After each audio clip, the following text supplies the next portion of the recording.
السلام علیکم ورحمۃ اللہ وبرکاتہ۔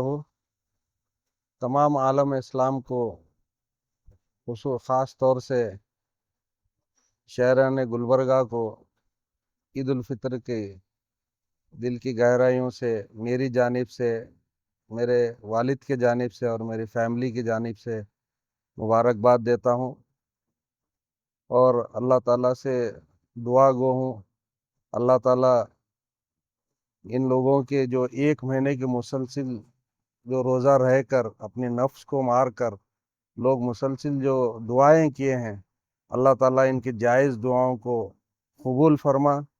اور میں تمام ہمارے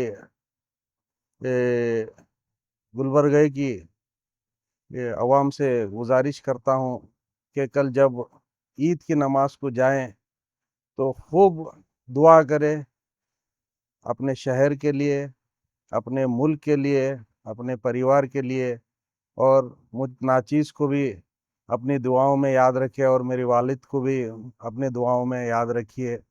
گلبرگہ ہمیشہ سے ایک ہندو، مسلم، سکھ، عیسائی جو آپس میں مل کر اپنے اپنے تہواروں کو مناتے ہیں۔ آپ دیکھے ہوں گے پچھلے ایک مہینے میں جب افطار پارٹیز ہوئے ہیں تو افطار پارٹیز میں تمام قوم کے لوگ اس میں موجود تھے۔